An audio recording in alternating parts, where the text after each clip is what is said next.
कल्पना करिए एक ऐसी जगह जहां 9 लाख हस्तलिखित किताबें 3 महीने तक चलती रहीं। एक पुस्तकालय जिसमें पूरे एशिया का ज्ञान संग्रहित था, एक रात में राख का ढेर बन गया। ये सिर्फ किसी किताब की कहानी नहीं है, ये सच्चाई है।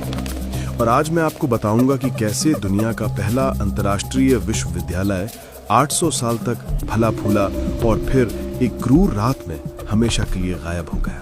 बिहार के मगध की उपजाऊ भूमि पर आज भी खंडहर बिखरे पड़े हैं। 23 हेक्टेयर में फैले ये लाल ईंटों के अवशेष ये सिर्फ पत्थर नहीं हैं, ये गवाह हैं उस महान सभ्यता के जिसका नाम था नालंदा महाविहार। राजगीर के पास स्थित ये रहस्यमय खंडहर कभी दुनिया के सबसे बड़े ज्ञान केंद्र थे।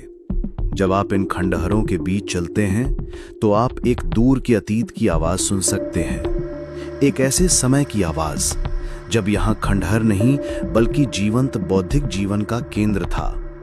लेकिन इसकी कहानी यहीं खत्म नहीं होती, क्योंकि 21वीं सदी में कुछ ऐसा हुआ है जो पूरी दुनिया को हैरान कर देता है। नालंदा वापस जी उठा है, लेकिन कैसे?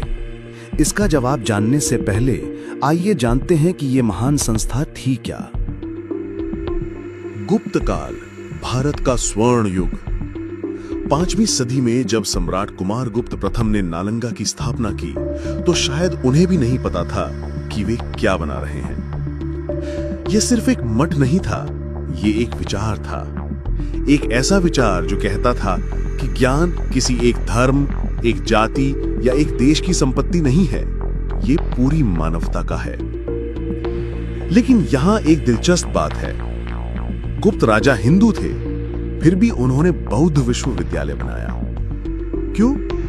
क्योंकि नालंदा में सिर्फ बौद्ध ग्रंथ नहीं पढ़े जाते थे, यहां वेद, उपनिषद, जैन ग्रंथ, गणित, चिकित्सा, खगोल विज्ञान सब कुछ पढ़ाया जाता था। यह था ज्ञान की समग्रता का दर्शन, और इसी दर्शन ने नालंदा को बनाया विश्वविद्यालयों का विश्वविद्यालय। रुकिए, क्या आप जानते हैं कि दुनिया का सबसे पहला जीरो का कॉन्सेप्ट नालंदा से ही आया था? अगर ये फैक्ट आपको इंटरेस्टिंग लगा तो लाइक करना मत भूलना।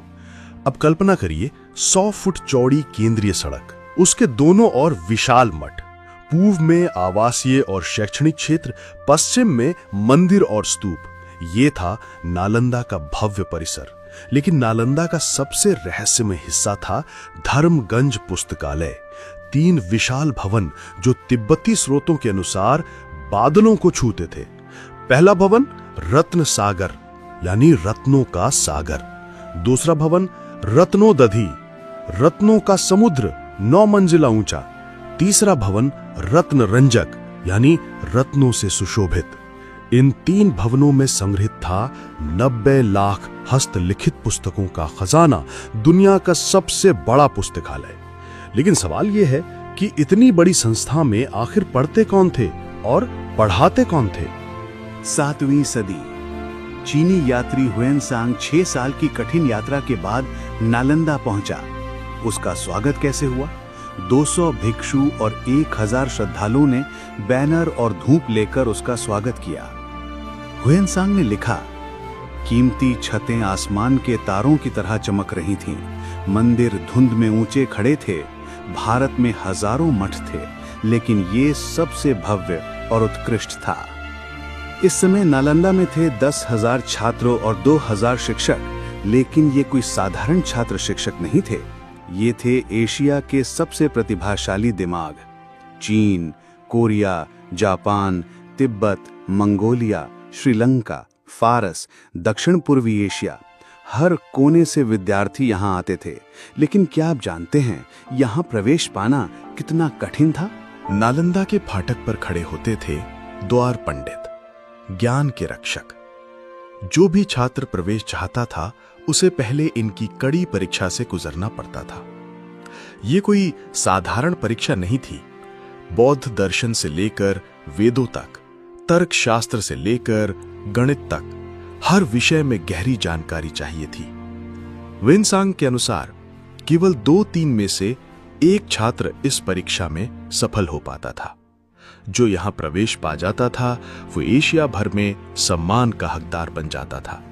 लेकिन नालंदा सिर्फ पढ़ाई का केंद्र नहीं था। यहां एक अनूठी शिक्षा पद्धति थी जो आज भी दुनिया को प्रभावित करती है। नालंदा की शिक्षा पद्धति का नाम था वाद विवाद, संरचित बहस और चर्चा की प्रणाली। यहां सिखाया जाता था कैसे सवाल उठाना है, कैसे तर्क देना है, कैसे अपनी बात को सिद्ध करना है। हुएनसांग ने लिखा है, सुबह से रात तक वे चर्चा में लगे रहते हैं। बूढ़े और जवान एक दूसरे की मदद करते हैं। यहां का दिन कैसे शुरू होता था? भोर से पहले प्रार्थना और ध्यान, फिर व्याख्यान और चर्चा, दोपहर में स्वाध्याय, शाम को रिफ्लेक्शन और मंत्र जाप। सबसे खास बात क्या थी? यहां सब कुछ मुफ्त था। शिक्षा, भोजन, आवास, कपड़े, सब कुछ। 200 गांव की आय से चलता था यह विश्वविद्यालय।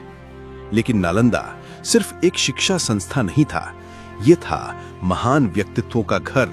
नागार्जुन, माध्यमिक दर्शन के संस्थापक, आर्यभट्ट, शून्य की खोज करने वाले गणितज्ञ, दिगनाग, बौद्ध तर्कशास्त्र के जनक, वसुबंधु, योगाचार दर्शन के महान आचार्य, पद्म संभव, तिब्बत के दूसरे बुद्ध। ये नाम इतिहास में सुनहरे अक्षरों में लिखे गए हैं। लेकिन नालंदा की सबसे बड़ी उपलब्धि ये थी कि इसने पूरे एशिया में ज्ञान का प्रसार किया। चीन, जापान, कोरिया, तिब्बत में बौद्ध धर्म का जो रूप आज हम देखते हैं वो नालंदा की ही देन है। यहां से निकले विद्वानों ने पूरे एशिया में ज्ञान के दीप जलाए। लेकिन हर महान कहानी में एक त्रासदी भी छुपी होती है। 9वीं सदी के बाद नालंदा की स्वर्णिम दिन धीरे धीरे ढलने लगे। पाल राजवंश के शासन में नए प्रतिस्पर्धी संस्थान बने। विक्रमशिला, उदंतपुरी, राजकीय संरक्षण बंटने लगा। तंत्र विद्या का प्रभाव बढ़ा। पारंपरिक बौद्ध शिक्षा में बदलाव आया। भारत में समग्र रूप से बौद्ध धर्म का पतन होने लगा। फिर भी नालंदा ने संघर्ष जारी रखा। हूणों के आक्रमण झेले, गौड़ों के हमले सहे, हर बार उठ खड़ा हुआ। लेकिन 12वीं सदी के अंत में एक ऐसा तूफान आया जिसका सामना नालंदा नहीं कर सका। 1193 ईस्वी से 1205 ईस्वी बख्तियार खिलजी की सेना मगध में घुसी। ये आक्रमणकारी समझे कि बौद्ध मठ किलेबंद शहर हैं। जो हुआ वो इतिहास की सबसे बड़ी सांस्कृतिक त्रासदी थी। मठों को लूटा गया, भिक्षुओं का नरसंहार हुआ और फिर धर्मगंज पुस्तकालय में आग लगा दी गई। 3 महीने तक जलती रहीं वो 90 लाख किताबें। सदियों का संचित ज्ञान राख बनकर हवा में मिल गया। जो कुछ भिक्षु बचे वो जो कुछ साथ ले जा सकते थे उसे लेकर तिब्बत और नेपाल भाग गए। ज्ञान का ये महान शहर हमेशा के लिए मौन हो गया। 6 सदियों तक नालंदा खंडहर के नाम से जाना गया। स्थानीय लोग इसे सिर्फ पुराने खंडहर समझते थे। 1861 में अलेक्जेंडर कनिंघम ने ह्यूनसांग के यात्रा वृतांत की मदद से इस स्थान की पहचान की। शुरू हुआ पुरातत्व उत्खनन का सिलसिला। धीरे धीरे मिट्टी के नीचे से निकलने लगा नालंदा का वास्तविक स्वरूप। 11 मठ, 6 मंदिर, सब कुछ वैसा ही जैसा ह्यूनसांग ने वर्णन किया था। लेकिन 21वीं सदी में कुछ ऐसा हुआ जिसकी कोई कल्पना भी नहीं कर सकता था। 2006 भारत के राष्ट्रपति डॉक्टर APJ अब्दुल कलाम ने बिहार विधानसभा में एक सपना साझा किया, नालंदा को फिर से जीवित करने का सपना। 2007 से 2009 के पूर्वी एशिया शिखर सम्मेलन में 16 देशों ने इस विचार का समर्थन किया। 2010 में भारतीय संसद ने नालंदा विश्वविद्यालय अधिनियम पास किया। 2014 में फिर से खुले नालंदा के दरवाजे। 455 एकड़ के नए परिसर में जो दुनिया का पहला नेट जीरो कैंपस है। BV दोषी द्वारा डिजाइन किया गया यह परिसर, जहां 100 से अधिक एकड़ जल निकाय हैं, जहां प्रकृति के साथ तालमेल है। 19 जून 2024 को पूर्वी एशिया के राष्ट्रीय अध्यक्षों की उपस्थिति में इसका उद्घाटन हुआ।